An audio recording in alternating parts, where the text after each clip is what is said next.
आज हमारा दिल्ली कूच का कार्यक्रम है और पक्का मोर्चा लगा करके है, और जब तक कि इस पर सरकार हमारे पक्ष में निर्णय नहीं लेती, और हमारा आंदोलन अनवरत जारी रहेगा। लेकिन योगी जी ने एक बार भी हमें समय नहीं दिया हमारे मुद्दों पर। कमेटी की सिफारिश इसमें है, हाई कोर्ट सुप्रीम कोर्ट का आदेश है।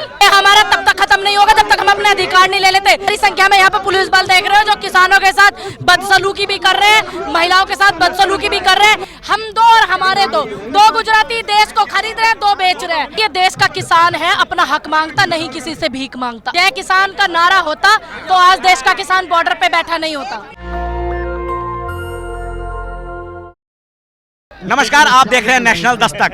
प्रधानमंत्री मोदी जब 15 अगस्त को लाल किले की प्राचीर पर चढ़ते हैं तो कहते हैं जय जवान जय किसान, और ये किसानों का देश है। सर, क्या कहना चाहिए, आखिर क्या ऐसी बात होगी कि आप लोग आज सड़क पे बैठे? मसला हमारा 10% का भी है। आपके याद होगा 21 फरवरी को हम आए थे और एक कमेटी सरकार ने बनाई थी, यहीं पे हम लोग आए थे, और उस कमेटी ने हमारी मांग पे कोई राय अपनी जाहिर नहीं की है। तो 25 नवंबर से हमने महापड़ाव शुरू किया था ग्रेटर नोएडा पे, और 28 तारीख से यमुना पे, और आज हमारा दिल्ली कूच का कार्यक्रम है। और ये पक्का मोर्चा हम लोगों ने लगाया, संयुक्त किसान मोर्चा हमने बनाया 10 संगठनों ने मिल करके, और 10% का जो प्लाट हमारा बहुत पुरानी मांग हमारी चली आ रही है, उस पर सरकार ने अभी तक कोई निर्णय हमारे पक्ष में नहीं लिया। और जो नया भूमि अधिग्रहण कानून है जो 2013 में बना था, उसको भी इन्होंने हमारे यहाँ पे लागू नहीं किया, उसके लाभों को हमें अभी तक दिया नहीं है। और सर्कल रेट का रिवीजन भी 10 साल से नहीं किया। तो इन दोनों मांगों को लेकर के आंदोलन है और पक्का मोर्चा लगा करके है, और जब तक कि इस पर सरकार हमारे पक्ष में निर्णय नहीं लेती। और ये भी हमने फैसला किया कि जहाँ भी हमें रोक दिया जाएगा वहीं पे हम अपना डेरा जमा करके और पक्का मोर्चा लगा के रहेंगे। तो आखिरी दौर की जो वार्ता हुई है, आखिरी दौर की वार्ता, उसमें क्या कहा गया आप लोगों को? अभी उन्होंने हमें कोई ठोस प्रपोजल नहीं दिया है, और जब तक कोई ठोस प्रपोजल नहीं आता तब तक हम इसमें कुछ कहने की स्थिति में है नहीं, और हमारा आंदोलन अनवरत जारी रहेगा। लेकिन सरकार तो कहती है कि ये किसानों की सरकार है, किसान देश की मालिक है, और डबल इंजन की सरकार है यूपी में। नीचे योगी जी है, वो ऊपर मोदी जी है। योगी जी जनपद में कई बार आए, 3.5 लाख किसानों की समस्या है, लेकिन योगी जी ने एक बार भी हमें समय नहीं दिया हमारे मुद्दों पर। आज तक हमारी बात नहीं हुई है।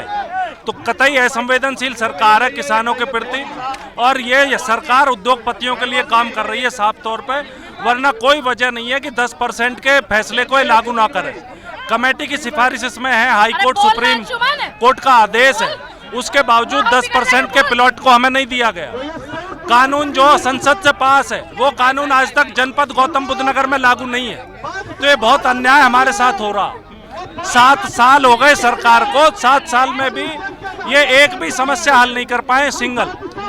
तो सरकार कह रही है कि जब किसानों की बात आती है तो किसान मालिक है, लेकिन और किसान जो है, किसान को खेतों में होना चाहिए। तो आखिर आप लोग खेतों में नहीं है, सड़कों पे हैं। आप ये समझिए कि 1.5 लाख रुपये मीटर में ये जमीन बेच रहे हैं, और हमारी जमीन 4000 रुपए में ले रहे हैं। नौकरी नहीं दे रहे। 20% प्लाट का उसमें प्रावधान है नए कानून में, उसका उल्लंघन कर रहे हैं। हमें 20% प्लाट नहीं दे रहे, और हमारे सर्किल रेट नहीं बढ़े 2014 से, और जबकि सेक्टर रेट हर साल बढ़ा रहे हैं। और गांवों में 4 गुना मुआवजे का प्रावधान है और 2 गुना दे रहे हैं। क्या कहना चाहोगे आप? बस यही कहना चाहूंगी, जो हमारा 10% का ये मामला किसानों का चल रहा है ना, ये हमारा तब तक खत्म नहीं होगा जब तक हम अपने अधिकार नहीं ले लेते।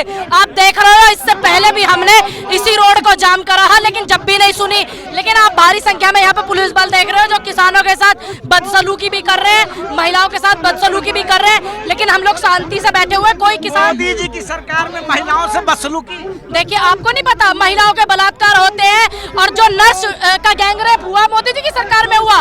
मणिपुर में महिलाओं को नंगा घुमाया गया, मोदी जी की सरकार में हुआ है। रात के 2 बजे अंधेरे में जलाया गया, नंगा करके हाथरस में बेटी का बलात्कार हुआ, वो भी मोदी जी की सरकार में हुआ था। आज देश का किसान बैठा है यहाँ बॉर्डर पे, तो ये भी मोदी जी की सरकार में बैठा है ना, क्योंकि ये समस्या को सुनना नहीं चाहते। ये अपने हम दो और हमारे दो गुजराती देश को खरीद रहे हैं, दो बेच रहे हैं। ये उसमें देश की व्यवस्था, जो वर्ण व्यवस्था इन्होंने चलाई हुई है, वो ये चलाई हुई है। मोदी जी कह रहे हैं कि किसान देश का मालिक होता है। देखिए, अगर किसान देश का मालिक होता तो इतना प्रशासन क्यों लगा हुआ है? क्यों नहीं किसानों के हक मिल रहे? क्यों नहीं 10% मिल रहा है? क्यों नहीं नोएडा का जो है समस्या, इसको निजात मिल रही है किसानों को? क्यों नहीं 2013 जो भूमि अधिग्रहण बिल था उसके ऊपर काम क्यों नहीं हो रहा है? अगर किसानों की समस्या नहीं थी। किसानों को तो वो हजारों हजार रुपए दे रहे हैं, उनकी सहायता कर रहे हैं। देखिए, ये देश का किसान है, अपना हक मांगता, नहीं किसी से भीख मांगता। आप 1000-2000 रुपए देख करके ये 10% का मामला 2013 भूमि अधिग्रहण बिल जो है, आप उसको समाप्त नहीं कर सकते हो। आप उसके अधिकारों से उसके वंचित नहीं कर सकते हो। ये 1000 रुपए आप एहसान में नहीं दे रहे हो। 18% नमक पे जीएसटी लगाते हो, चीनी पे 12% तुम जीएसटी लगाते हो, तो ये तुम कोई किसी को भीख नहीं दे रहे हो, तुम्हारे टुकड़ों पे लोग पल रहे हैं। भारत सरकार का नारा है जय किसान, जय जीवान, जय जवान, जय विज्ञान। अगर जय किसान का नारा होता तो आज देश का किसान बॉर्डर पे बैठा नहीं होता। समझ गए आप? मैम आप क्या कहना चाहोगे? मैं जिला अध्यक्ष गौतम बुद्ध नगर डॉक्टर शशि यादव समाजवादी पार्टी से हूँ। आज हम यहाँ अपनी डिमांड को लेकर, हमारी जो 10% और हमारे क्षेत्र के किसान काफी दिनों से यहाँ परेशान हैं और किसानों की लड़ाई है, ये हम सबकी लड़ाई है, हम सबको साथ मिलकर लड़नी है और भाई के साथ यहाँ बहनें भी हैं। तो ये किसान आंदोलन हम देख रहे हैं कि किस प्रकार से मोदी जी कह रहे हैं कि भारत का डंका पूरे विश्व में बज रहा है, लेकिन जब आप नोएडा आएंगे, गौतम बुद्ध नगर आएंगे, तो किसानों की क्या हालत है इस देश में, ये आप देख सकते हैं कि खाना पीना लेकर जो सारे किसान जो है वो आज यहाँ आए हुए हैं। उनका साफ साफ कहना है कि अगर हम आगे बढ़े ना बढ़ें, लेकिन हम जहाँ तक आए हैं वहाँ से पीछे नहीं हटेंगे। जब तक कि हमारी मांगे नहीं मांगी जाएगी, तब तक जो है हमारी जो हम किसान हैं यहाँ से पीछे नहीं हटेंगे। मैं रंजय कुमार, कैमरामैन आशीष के साथ, नेशनल दस्तक। धन्यवाद। नेशनल दस्तक की आपसे गुजारिश है कि अगर इसको बचाना चाहते हैं तो नेशनल दस्तक को सब्सक्राइब करने के लिए रेड कलर के सब्सक्राइब बटन को दबाएं, फिर बेल आइकन की घंटी दबाएं। नेशनल दस्तक को बचाने के लिए बहुत जरूरी है कि हर खबर को शेयर करें, लाइक करें, कमेंट जरूर करें।